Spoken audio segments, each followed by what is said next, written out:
L'aventure de Tintin au Tibet commence dans les Alpes. Hergé choisit, avec une pointe d'ironie, de débuter cette histoire avec un Tintin en vacances, parti se ressourcer à la montagne. Son fidèle ami, le capitaine Haddock, séjourne avec lui dans un petit hôtel tranquille où, a priori, rien d'extraordinaire ne se passe jamais.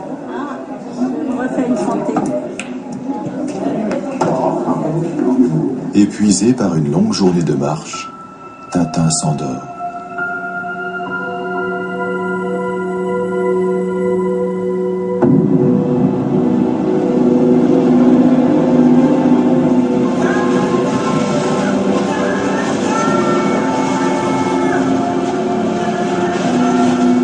Dans son rêve, il voit son ami Chang perdu dans le blizzard et la neige.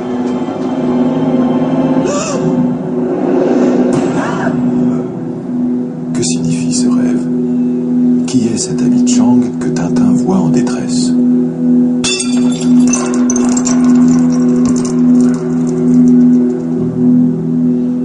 Derrière ce personnage, il y a un vrai ami d'Hergé, un peintre et sculpteur chinois qu'il a rencontré en 1934 alors qu'il travaillait sur le Lotus bleu. À cette époque, Chang étudie à l'école des Beaux-Arts de Bruxelles et il aide Hergé à écrire cet album. Chang lui parle de son pays, balaye les clichés et les a priori qu'il pouvait avoir sur la Chine. Il lui ouvre les portes d'une civilisation immensément riche et mystérieuse. Une amitié très forte naît entre les deux hommes à ce moment-là. Et tout naturellement, Hergé crée ce personnage de Chang, ce double qui rejoint le sien dans des aventures où Tintin et Chang se jurent d'être unis pour la vie, dans l'adversité.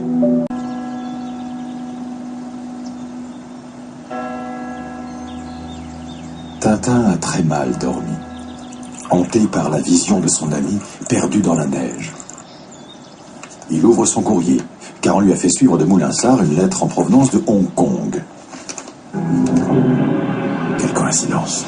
C'est une lettre de Chang. Son jeune ami chinois lui annonce qu'il arrive bientôt en Europe, mais qu'en route il passera par le Népal pour visiter de la famille.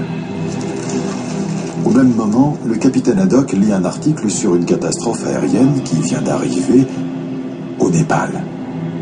Et si Chang avait pris cet avion qui s'est écrasé dans la montagne? Tintin se précipite sur le journal. Pas de survivants dans la catastrophe aérienne au Népal. Au nombre des disparus, l'article mentionne bien son ami Chang. Tintin s'effondre en larmes. Mais très vite, il repense à ce rêve. Était-ce un rêve prémonitoire? Un signe qui lui indiquerait que son ami n'est pas mort? Il décide de partir sur le champ au Népal. Le capitaine Haddock essaye de le raisonner. Mais enfin, votre ami est mort, c'est de la folie. Rien n'y fait. Tintin est persuadé qu'il reste encore de l'espoir. Il est rare de voir Tintin pleurer. La dernière fois qu'on l'a vu montrer ainsi ses émotions, c'était à la fin du Lotus bleu, quand il quittait Chang. 25 ans ont passé depuis. Et Hergé traverse maintenant une période difficile, de profonde dépression. Il repense alors à son ami. Dans les tourments de la guerre, il a perdu sa trace et il aimerait bien le retrouver. Mais il n'y arrive pas. C'est ainsi que Tintin part chercher Chang dans les confins de l'Himalaya, comme un appel invisible d'Hergé adressé au vrai Chang. Comme seule certitude, Tintin va s'accrocher à ce rêve, à cette vision qui est l'élément déclencheur, la clé de toute cette aventure. Dans Tintin au Tibet, il n'y a pas de méchants, pas de course-poursuite, ni de folles péripéties. Tout est ramené à l'essentiel. C'est l'album préféré d'Hergé, probablement le plus personnel.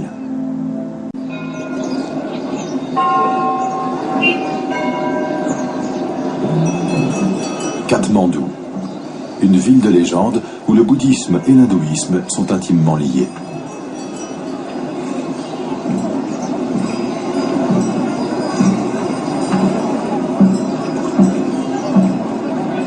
C'est ici que Tintin, Milou et le capitaine Haddock atterrissent quelques jours plus tard.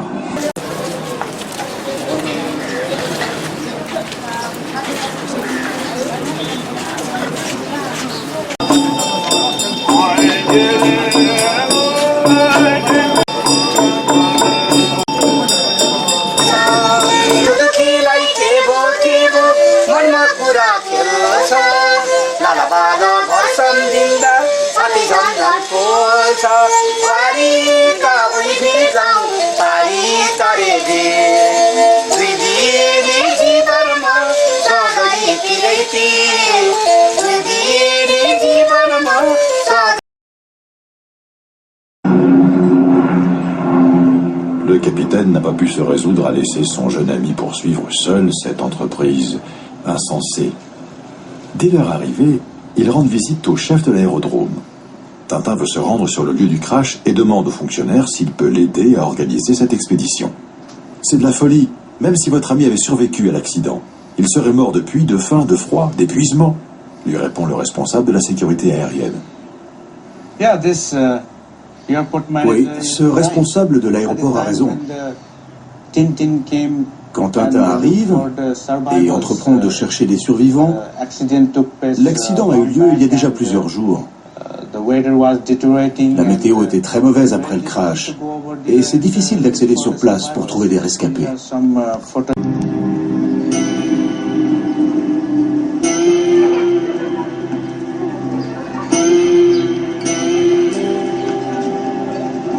Le chef de l'aérodrome n'a pas réussi à dissuader Tintin. Mais il lui a indiqué l'adresse du guide qui a organisé l'expédition de secours après le crash. Nos deux héros cherchent leur chemin dans une ville qui fut autrefois un magnifique royaume, situé sur la route commerciale entre l'Inde, la Chine et le Tibet.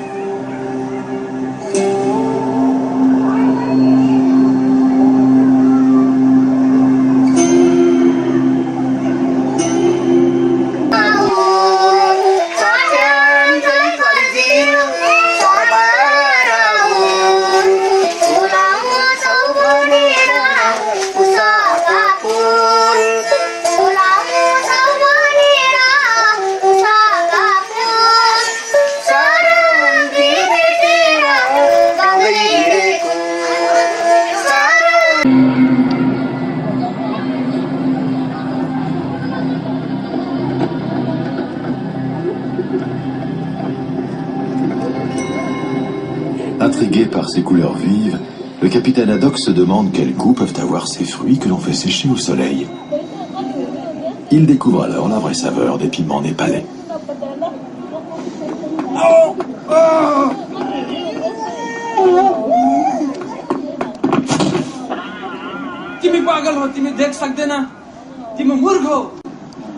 Tarkel, le chef de l'expédition que nos amis ont enfin retrouvé, ne pense pas que Chang ait pu survivre à la faim et au froid extrême. Mais Tintin, toujours hanté par son rêve, décide malgré tout de se rendre là-bas, seul s'il le faut. Le fidèle capitaine, bien qu'exaspéré par l'obstination de son jeune ami, se résout à faire son sac pour l'accompagner dans cette aventure. Haddock part en tête. Il a quand même réussi à convaincre Tarquet d'organiser cette expédition impossible et recruter les porteurs nécessaires.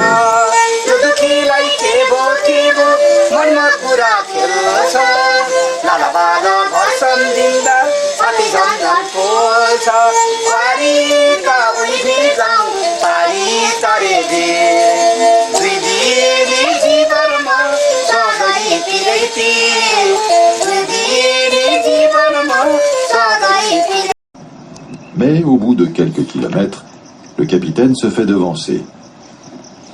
Et dire que je pourrais être tranquillement à Moulinsart en train de siroter un petit whisky. Ah oui, tiens, un petit whisky.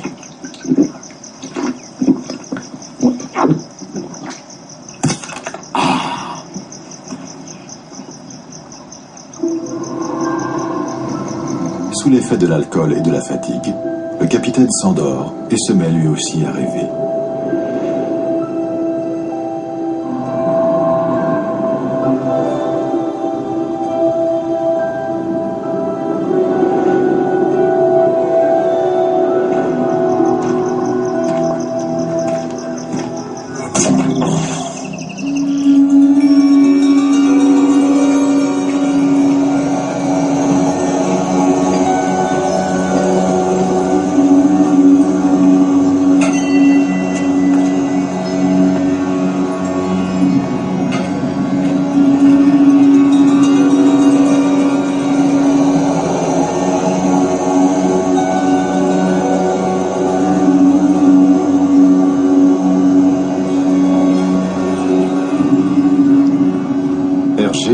choisi au hasard cette région où, partout, le vent emporte les messages bouddhistes de pureté et de compassion, qu'ils soient sculptés dans la roche ou imprimés sur des drapeaux de couleur.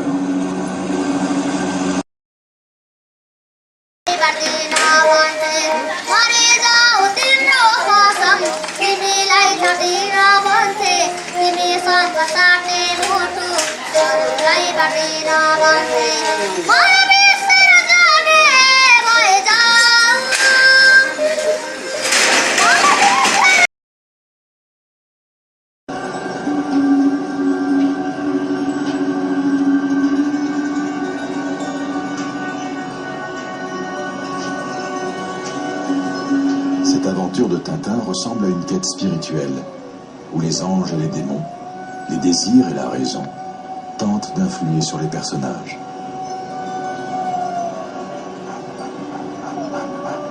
Ainsi, Milou, fatigué, tombe sur une petite flaque d'eau qui a un goût très revigorant.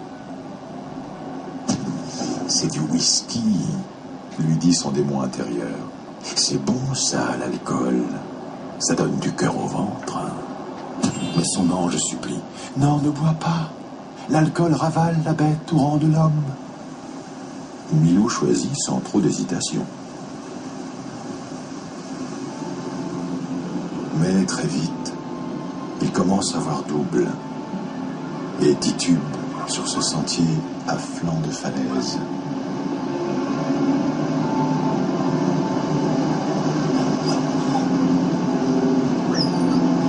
Et c'est la chute.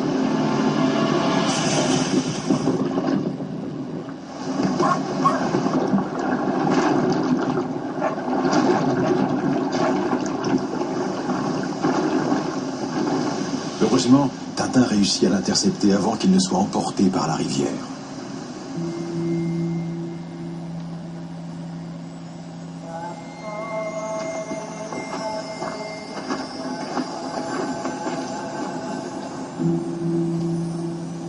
Le capitaine maintenant d'apprendre à rester vigilant. Au beau milieu du 5e jour de marche, les porteurs lui crient « Attention, stop, Saïb, arrêtez-vous! Vous passez à gauche, sinon malheur !» C'est le Shorten. Normalement, Shorten s'est construit au sommet de la colline pour la mémoire de quelqu'un.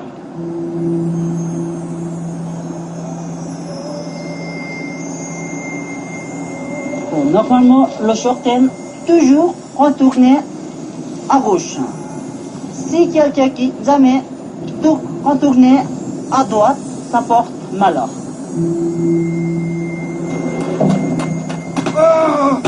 Mais le capitaine trébuche et perd d'un coup sa précieuse réserve de whisky.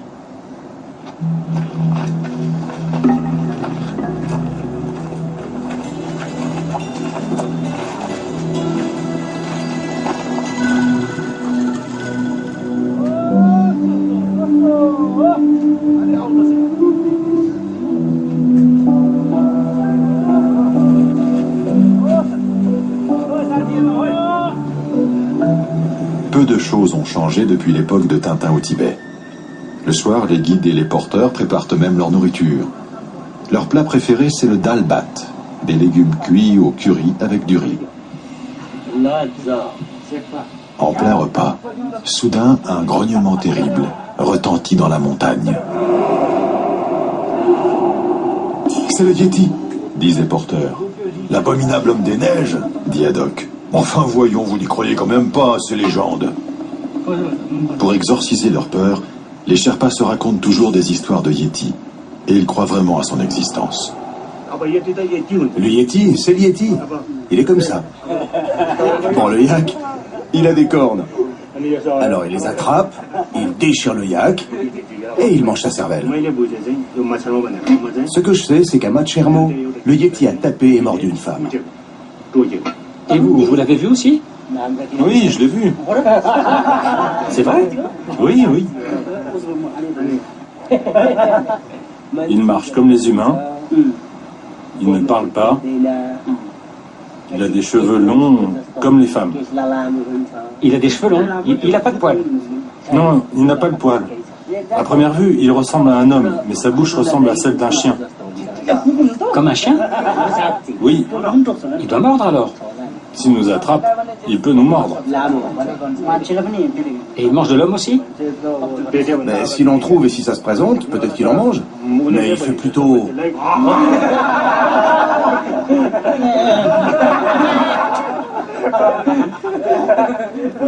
Il nous regarde et il nous imite. Peut-être qu'il nous observe en ce moment. Eh oui, pourquoi pas.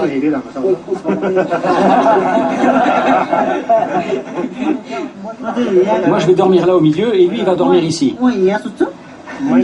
Si Yeti vient, il le prendra lui.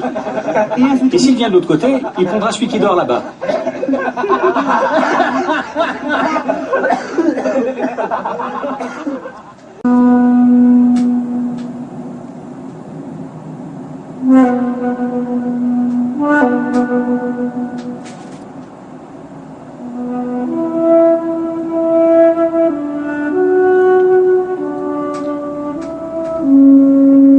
Le lendemain matin, le capitaine Haddock cherche désespérément sa dernière bouteille de whisky.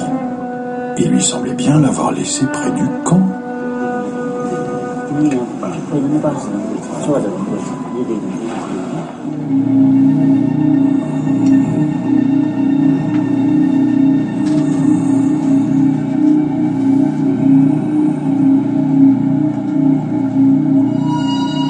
Après de longues heures de marche, ils arrivent maintenant sur les hauteurs enneigées. Ils ne sont plus très loin de l'endroit où l'avion de Chang s'est écrasé.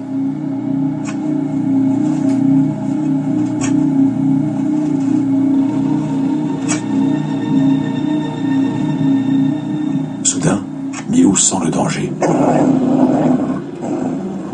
Et il se retrouve face aux traces de l'abominable homme des neiges. Ce ne sont que des traces d'ours. C'est bien connu que parfois ils marchent sur leurs pattes arrière, dit le capitaine. Et pour en avoir le cœur net, ils se mettent à suivre la piste, découvrant son ultime bouteille de whisky vide. Vampire, soulographe, diplodocus, anthropopithèque.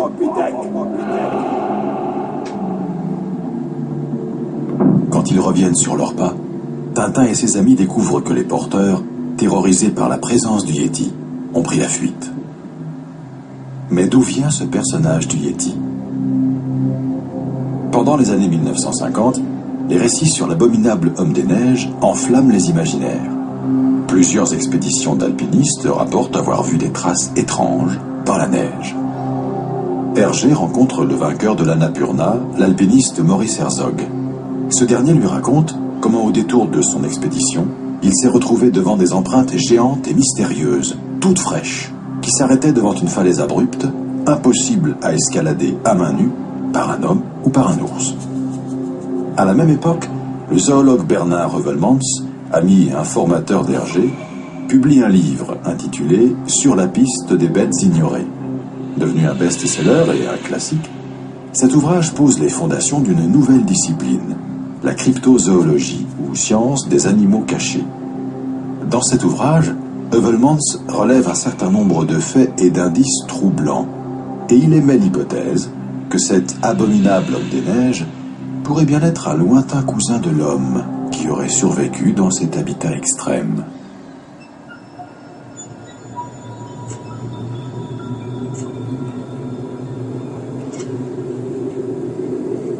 Sans porteur, Tintin, Haddock et Tarquet continuent leur ascension. C'est leur 10e jour de marche. À 5000 mètres d'altitude, l'air commence à se faire rare et les gestes sont plus lents. Le mal des montagnes n'est pas loin.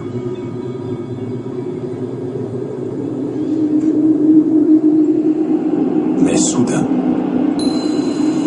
ils découvrent la carcasse de l'avion.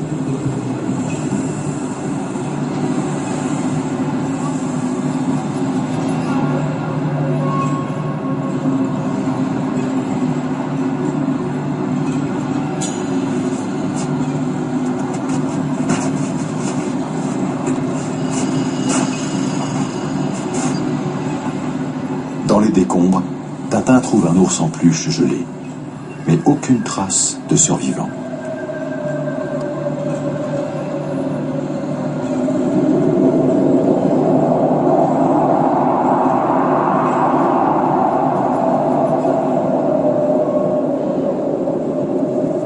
Tintin, ne voulant toujours pas croire à la mort de Chang, part en reconnaissance autour de l'épave. Et il découvre une grotte. Tiens, peut-être que Chang s'est réfugié ici.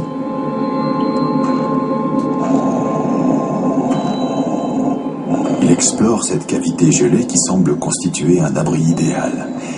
Et il trouve un indice de taille.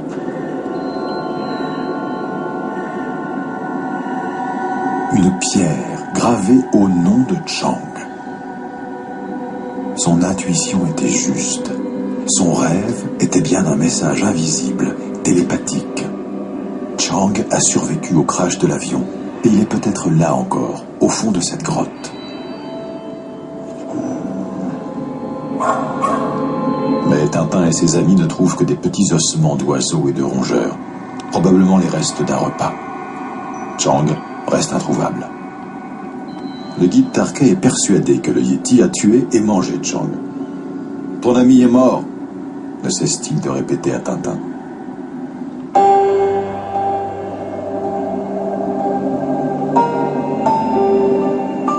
Tout espoir est vain. Où veux-tu le chercher maintenant dans cette immensité blanche ? Lui dit Tarquet. Pour la première fois, Tintin flanche. Il abandonne. Il se retourne une dernière fois et dit adieu à Chang.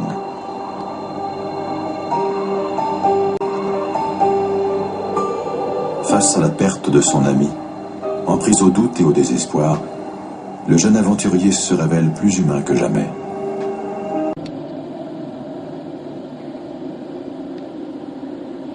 En jetant un dernier regard vers la montagne, soudain Tintin aperçoit une tache jaune sur la paroi. Une écharpe. Peut-être qu'elle a appartenu à Chang. Cette étincelle de couleur rallume dans le cœur de Tintin l'espoir que son ami est toujours vivant. Mais Tarquet refuse de l'accompagner dans cette folie. Il laisse ainsi Tintin, Milou et le capitaine Haddock continuer seuls.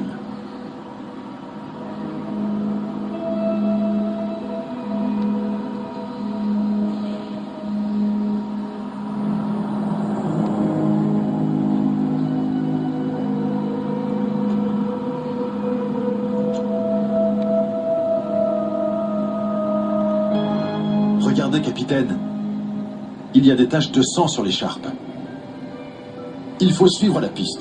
Continuez à escalader.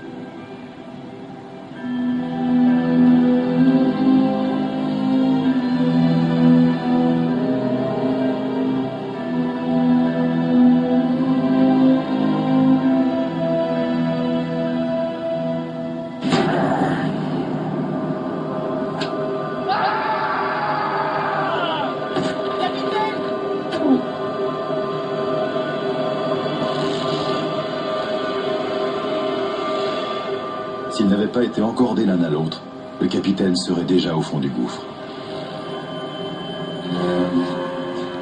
Tintin résiste de toutes ses forces. Il ne sait pas s'il va pouvoir tenir bien longtemps. Coupez la corde, Tintin. C'est la seule solution. Sinon, nous allons mourir tous les deux. Jamais. Répond Tintin. Le fidèle capitaine est prêt à sacrifier sa vie pour son ami.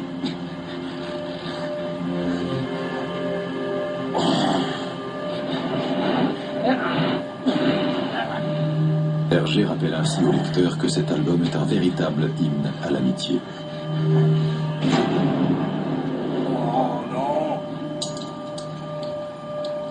Heureusement, Tarquet, pris de remords, a rejoint nos deux amis, qu'il sauve in extremis.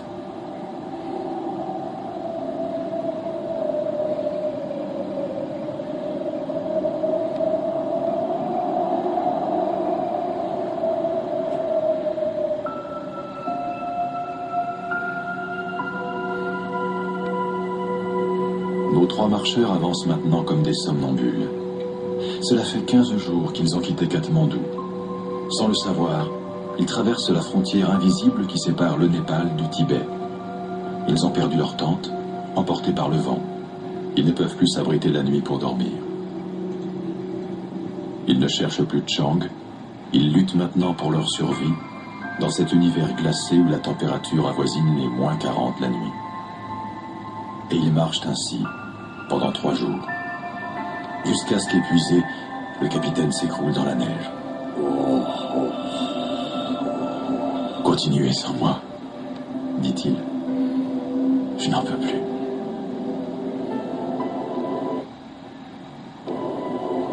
Soudain, Tarquet aperçoit en bas de la vallée un monastère.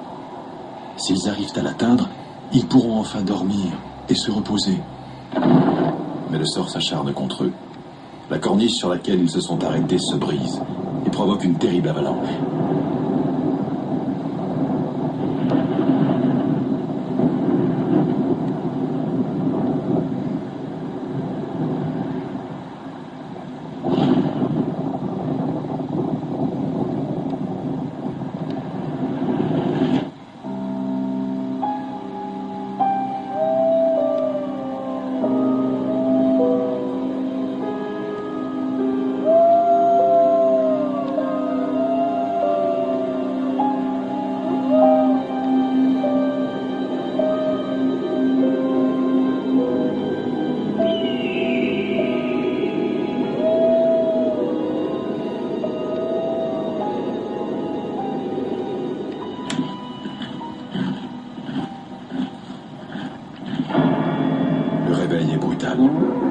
Tintin a failli être étranglé par un yak affamé qui s'en est pris à son écharpe jaune.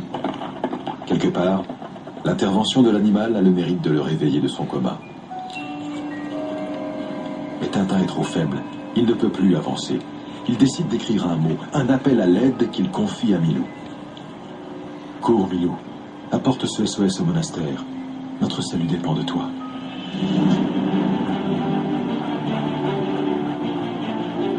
Et Milou vole comme le vent, court pour sauver son maître.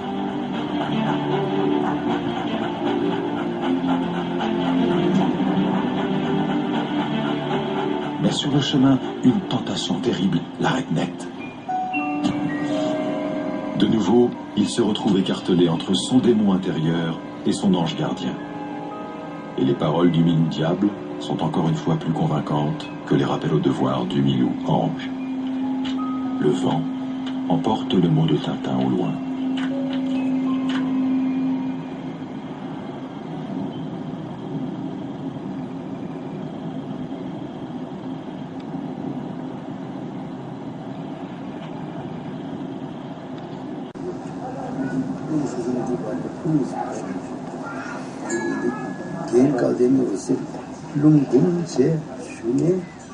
Est-ce que c'est un vrai chien? Il ressemble à un vrai chien, mais blanc. Ah ouais, peut-être.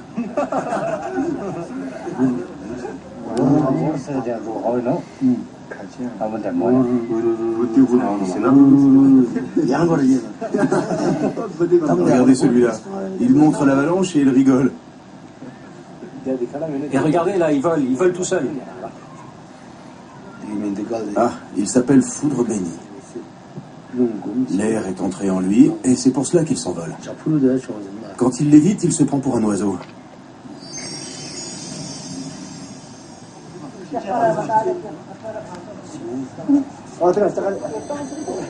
Ne bouge pas, ne bouge pas. Reste bien droit comme ça.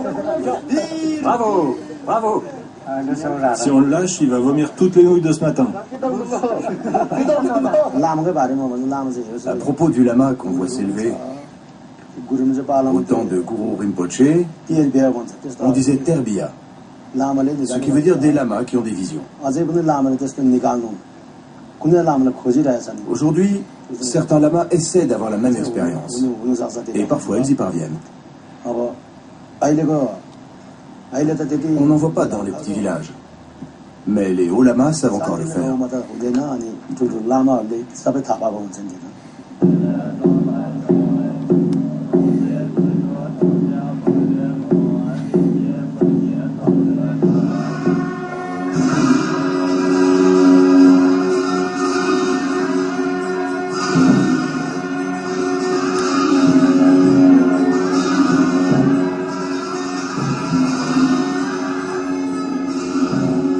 Réveillé par le bruit des gongs et des rituels, le capitaine émerge péniblement d'un long sommeil. Milou a quand même réussi à prévenir les moines qui ont ainsi pu ramener nos 2 amis au monastère.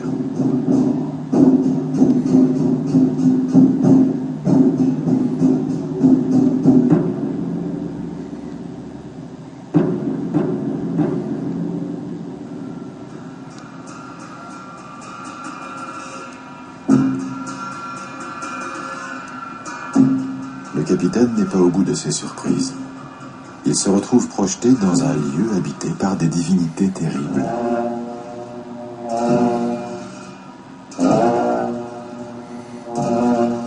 Nos héros découvrent l'univers étrange du bouddhisme tibétain, une culture millénaire qui fascine Hergé depuis longtemps. Pendant des siècles, ce pays est resté intact, protégé par son isolement géographique. Sur ces hauts plateaux balayés par les vents, la société tibétaine, habitée d'une ferveur spirituelle hors du commun, organisée de façon féodale par des gouvernants religieux, n'a laissé que quelques voyageurs étrangers pénétrer sur sa terre sacrée. Telle l'exploratrice Alexandra David-Néel, dont Hergé a dévoré les livres. Le récit de son pèlerinage clandestin jusqu'à Lhasa, mais aussi son initiation par des grands mystiques tibétains.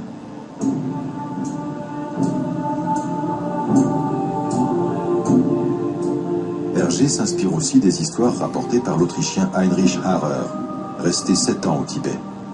Il est fasciné par ce monde, isolé du monde, qui a été envahi par l'armée chinoise en 1949. Au moment même où il travaille sur cet album, en mars 1959, le Dalai Lama est obligé de fuir son pays, de peur d'être éliminé ou kidnappé par les autorités chinoises. Encore une fois, Hergé est en résonance avec son époque. Mais contrairement au Lotus Bleu, il choisit de ne pas intégrer cette dimension politique dans cet album.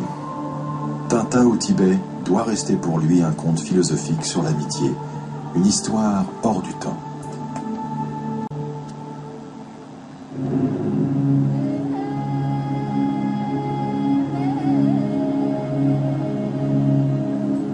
Remis de leurs émotions et de leur fatigue, Tintin et le capitaine Haddock racontent leur histoire au grand Rinpoché, le maître précieux du monastère. Ce dernier est touché par leur récit. Mais, leur dit-il, ici la montagne garde ce qu'elle a pris. Tel aura été le sort de ton ami Chang. Le Rinpoché les invite donc à regagner le Népal. Tintin est sur le départ quand Foudre Bénie a une vision de Chang, fiévreux, allongé dans une grotte, gardée par le Yéti.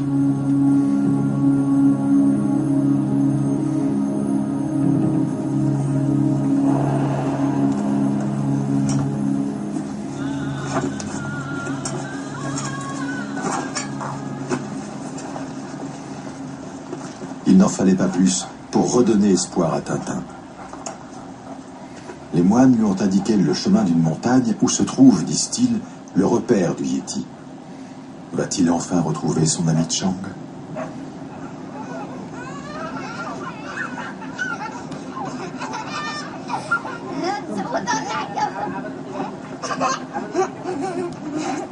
En chemin, il croise des enfants qui l'accueillent à la tibétaine, en tirant la langue.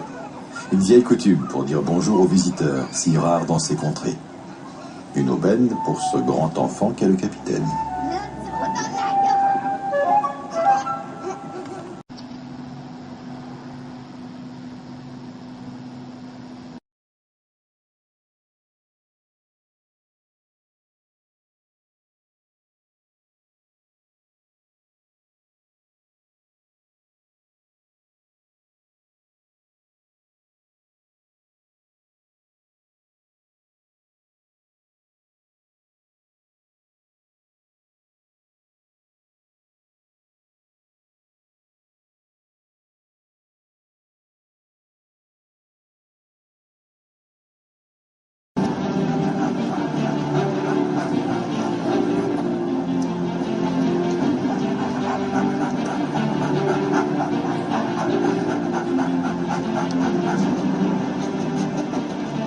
Liu a flairé la trace du Yéti. Ils arrivent enfin en vue du museau du Yak, la montagne qui abrite l'abominable homme des neiges.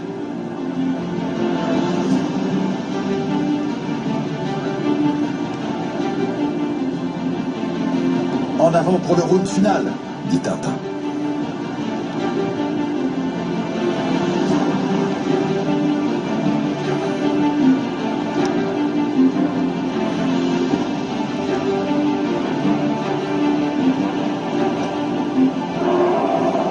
Après plusieurs jours d'embuscade, il voit enfin le Yéti sortir de sa grotte. C'est le moment d'aller voir, murmure Tintin.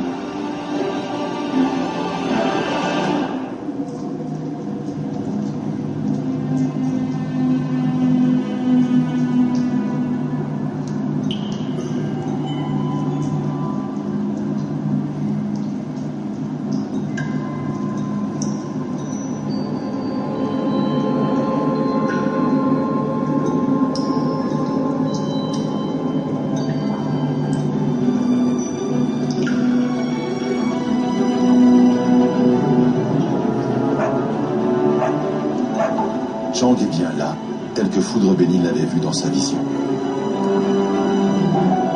Les deux amis se retrouvent enfin.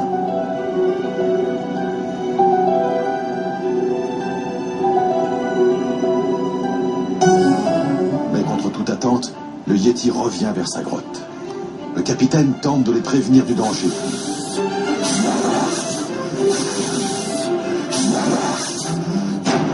Trop tard.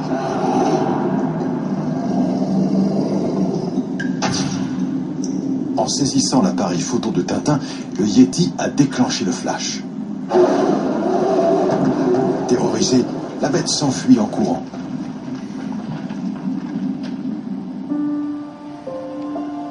Alors qu'ils redescendent de la montagne, Chang raconte à ses sauveurs ce qui s'est passé. La tempête dans l'avion,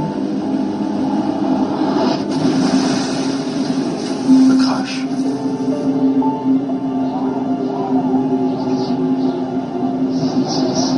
Il leur raconte comment il s'est réfugié dans cette grotte gelée, comment il s'est retrouvé nez à nez avec le Yéti. Ce Yéti qui, bien loin de le dévorer, l'a nourri, protégé, et s'est attaché à lui.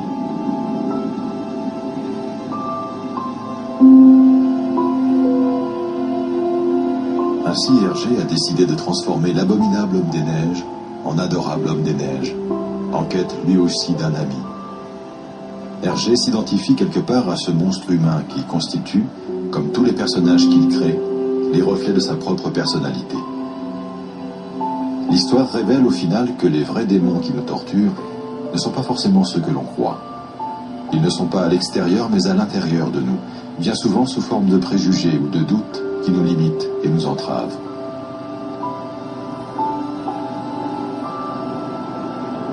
Tintin a donc eu raison de suivre son intuition, d'aller jusqu'au bout de ce rêve, pas comme les autres.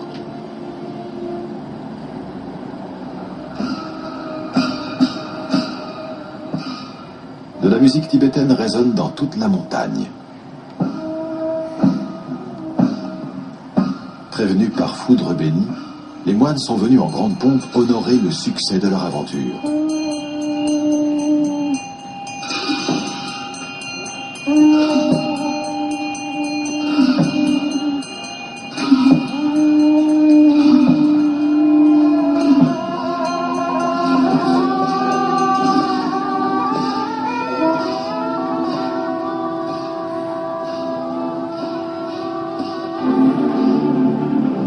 Le Rinpoché bénit Tintin et lui offre une écharpe en soie.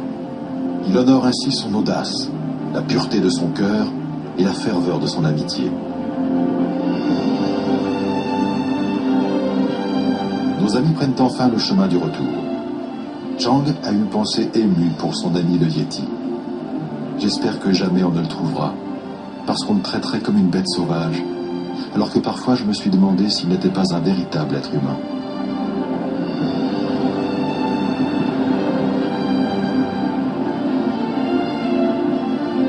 Pour Hergé, l'achèvement de cet album est un passage initiatique. Après Tintin au Tibet, alors qu'il n'y croyait plus, il retrouve le vrai Chang, son ami, qui a survécu à la révolution culturelle et au camp de redressement politique.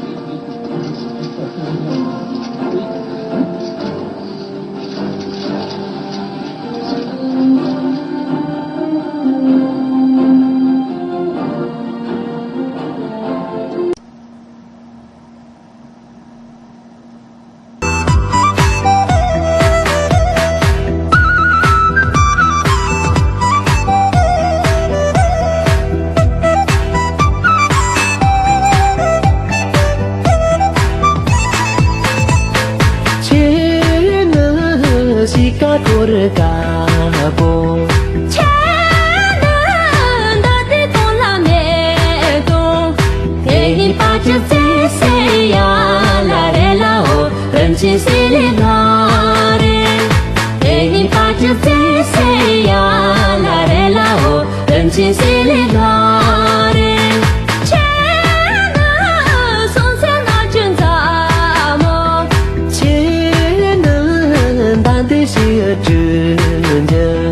Nani baca saya la rela ho kabu toli kare Nani baca saya la rela ho kabu toli kare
Chu se ne manju Ngeni pacha se ya la re la ho Ya chu se ne manju Nami le wa sembo shi ki Ngeni nondo ya lan zong song Ngeni se do manja ya la re la ho Deshi so wa rong rong Ngeni se do manja ya la re la ho Deshi so wa rong